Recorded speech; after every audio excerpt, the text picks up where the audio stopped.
네, 사랑에는 나이도 국경도 없다는 말이 있죠. 가끔은 이성도 상실해서 상대방을 힘들게 하는 이들도 있습니다. 어긋난 애정으로 실형을 선고받은 70대 할아버지의 사건을 한번 살펴보겠습니다. 김 팀장, 네. 한 여성의 차량에서 수상한 생수병이 발견되면서 사건이 시작된다고요? 네, 맞습니다. 이 차량을 운전하던 이 여성은 자신의 차량 뒷 짐칸에서 물병 하나를 발견합니다. 근데 본인은 이 물을 산 적이 없는 거예요. 산 적도 없는 물병이 있다는 생각에 이게 무슨 물병이지? 의심했던 여성은 급기야 경찰에 신고를 합니다. 수상한 물병이 있다라고 신고를 한 건데요. 국가서 부검 결과 놀랍게도 이 물병 안에는 농약 성분이 있었습니다.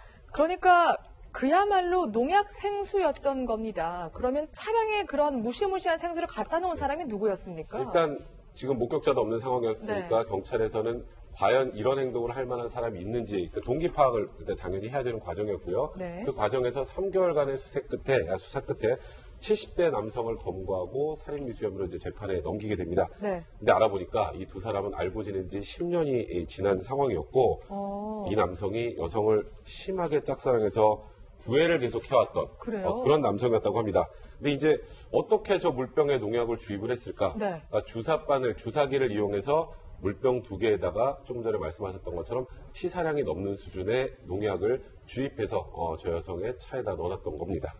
아주 치밀하게 준비를 한 건데 그렇다면 왜 10년 동안 짝사랑하는 여성에게 농약을 탄 생수를 주려 했는지 그 이유가 무엇인지 당시 경찰에게 한번 얘기 들어보겠습니다. 동안 알고 지낸 지 10년 동안 10년 됐습니다. 평소 후감 같던 사람인데 그 다른 남자 만나니까 그냥 본인은 뭐 죽이려고 했던 마음이 없던 거죠. 그냥 겁만 주려고 했던 것이다 이렇게.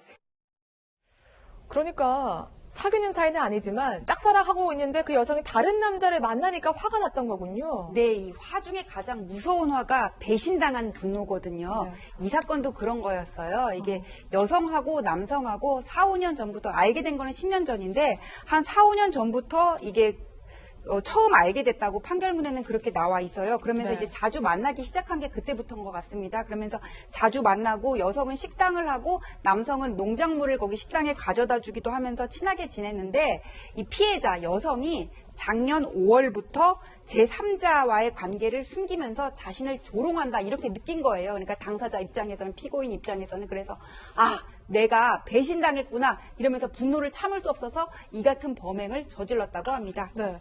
그런데 이 남성 경찰 수사 단계와 법정에서는 죽일 생각은 없었다. 또 이렇게 얘기했다면서요. 그냥 겁만 주려고 했다. 그래서 이제 복통을 일으키는 정도로 끝나려고 네. 했다. 이렇게 얘기를 하고 있습니다. 근데 이제 사실 이제 살해 목적이라든가 또는 뭐 이런 것들이 계획적이라든가 또는 뭐 살해 의도가 꼭 있어야 인정되는 건 아니고 거기에다가 그런 그 농약을 만약에 타게 된다면 이 사람이 죽을 수도 있다라고 하는 이제 그 비필적 고의라고 하는 그런 측면에서 봤을 때 본인이 그렇게 얘기를 한다 하더라도 평소에 이 여성과의 어떤 그 관련성에서 주로 이제 그 몰고 다니는 1톤 그 탑차에 있는 그 아이스박스가 있는데요. 네. 그 아이스박스에다가 농약을 그 포함이 된 그 생수를 일부러 거기 갖다 놨다라고 한다면 이것은 살해 의도가 분명히 있다라고 우리가 그 상식적으로도 그렇게 인정을 할 수 있겠죠. 네.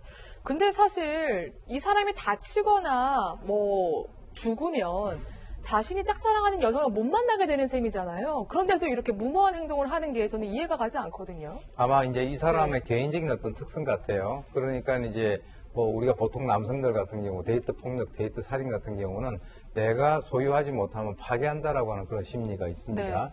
근데 지금 이 사람 같은 경우는 특히 한 10년 정도 자기가 알고 지냈고 특히 한 4, 5년 전부터 상당히 공을 들여왔는데 자기가 이제 기르던 농작물을 이 피해자의 그 식당에도 갖다 주고 자기 나름대로는 상당히 공을 들였다고 그렇게 네. 생각을 했는데 그렇다고 해가지고 뭐 상대가 자기를 반드시 좋아해라고 하는 그런 어떤 법칙은 없잖아요. 네. 그러니까 이제 생각 같은 것이 상당히 일방적이고 주관적으로 본인이 이제 해석을 해가지고 자기는 어떻게 보면은 배반을 당했다. 이제 이렇게 생각을 하는 것인데 74세에 이렇게 행동을 하는 것은 상당히 이례예정입니다. 그렇죠. 뭐 10대, 20대도 아니고. 그럼요. 이게 뭐 어떻게 보면은 상당히 에너지가 넘치는 사람 같은데 이 두보의 시의 곡광이수에서 보면은 인생 70 고래이라는 말이 있습니다. 즉 다시 말해서 사람이 70까지 살기는 드물다는 얘기거든요.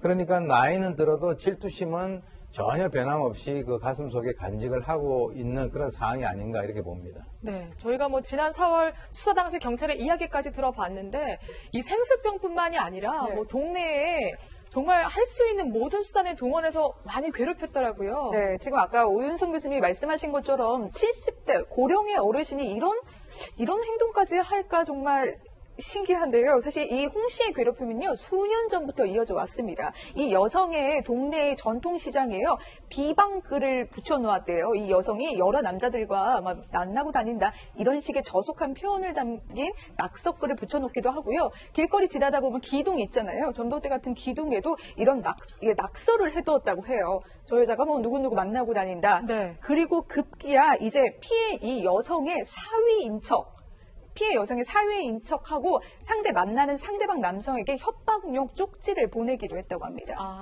뭐 60대 여성 계속 만나면 가만두지 않겠다, 뭐 이런 식의 협박 쪽지까지 보내고 동네의 그러한 뭐 가로수 등이라고 할까요? 네. 거기에는 지금 그 여성을 짝사랑하는 여성을 비방하는, 특히 성적 비하까지 포함된 그런 비방까지 다 붙였다고 합니다. 결국 재판에 서게 네. 됐잖아요. 어떻게 맞습니다. 선고가 나왔습니까? 일단 죄는 총 3가지입니다. 네. 일단 살인 미수 혐의, 그리고 협박 혐의, 그리고 마지막으로 명예훼손 혐의였는데요. 통상적으로 이 살인의 결과가 발생하지 않은 걸 넘어서서, 그러니까 처음부터 아예 그 생수를 마시지 않았기 때문에 사실 어찌 보면 그 법익 침해는 그렇게 큰 상황은 아니었음에도 불구하고 네. 1심 재판부는 징역 3년을 선고했습니다. 그러니까 감경을 그렇게 많이 해주지 않았던 거죠. 아, 그 그래요? 이유는 굉장히 주도 면밀하게 범행을 준비했고, 그리고 사실 이 범행 동기가 납득하기 좀 곤란하잖아요. 네. 거기에다가 반성도 하지 않고 있는 상황이니 죄질이 매우 좋지 않다라고 해서 엄중 처벌이 필요하다 징역 3년을 선고했는데, 이제 일단 이 부분 관련해서 양형부당으로 항소를 했습니다. 그 이유는 생수해놓은 농약은 이거 오래된 거여가지고 사람이 사망할 수 있는 정도의 수준이 아니다. 그리고 나는 살해 의사가 전혀 없었고 이건 우발적인 범행이라고 했습니다만, 우발적인 범행은 현장에서 무언가를 하는 게 우발적 범행입니다.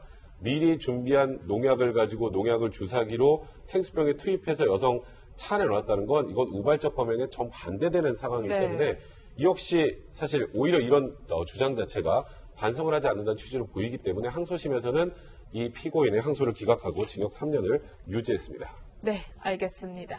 저희가 실시간으로 질문 받고 있는 거 여러분 아시죠? 방송을 보시다가 궁금한 점이 있으시면요, 여기 나와 있는 SNS로 남겨주시면 되겠습니다.